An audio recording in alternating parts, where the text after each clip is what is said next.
আসসালামু আলাইকুম রহমতুল্লাহ। সুপ্রিয় দর্শক শ্রোতা, আজকে একটু গুরুত্বপূর্ণ আমল সম্পর্কে আলোচনা করব। যারাই কোরবানি করার ইচ্ছা করেন, যারাই কোরবানি করার নিয়ত করেছেন, তাদের প্রত্যেকের উচিত 28শে মে বুধবার সূর্যাস্তর আগেই তাদের নখ, চুল, গোঁফ ইত্যাদি পরিষ্কার করা। কেননা আল্লাহ রসুল সাল্লাল্লাহু আলাইহি ওয়াসাল্লাম বলেছেন, যারা কোরবানি করার ইচ্ছা করেন তারা যেন জিলহজ মাসের চাঁদ ওঠার দিন থেকে শুরু করে কুরবানি করার আগ পর্যন্ত তাদের নখ, চুল, গোঁফ ইত্যাদি কাটা থেকে বিরত থাকবেন। সুপ্রিয় বন্ধুগণ, এই আমলটি যদিও বিধানগত দিক থেকে মুস্তাহাব, তারপর অত্যন্ত ফজিলতপূর্ণ একটি আমল।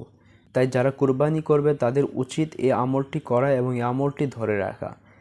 সেই জন্য আমাদের প্রত্যেকের উচিত 28শে মে বুধবার সূর্যাস্তর আগেই আমাদের নখ, চুল, গোঁফ ইত্যাদি কর্তন করা। কেন? কারণ 28শে মে বুধবার হলো জিলকদ মাসের 29 তারিখ। ক্যালেন্ডারের ভিত্তিতে এই দিনই, এই 28শে মে বুধবার, ওই দিনই জিলহজ মাসের চাঁদ ওঠার সম্ভাবনা রয়েছে।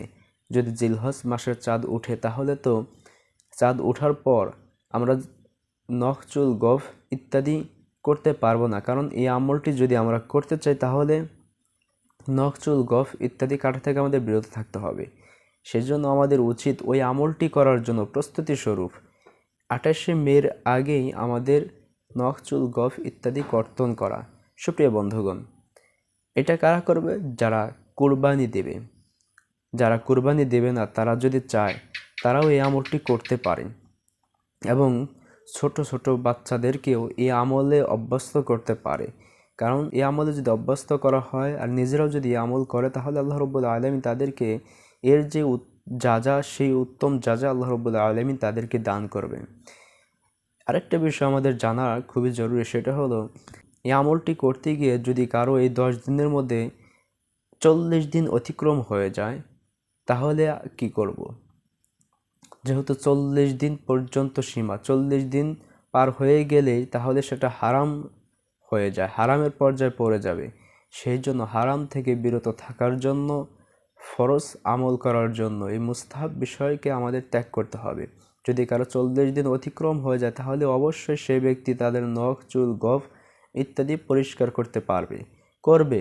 আর যদি কারো এই 40 দিন অতিক্রম না হয় কিন্তু কোরবানি করার ইচ্ছা করে তাহলে সে অবশ্যই গুরুত্ব সহকারে এই আমলটি করবে।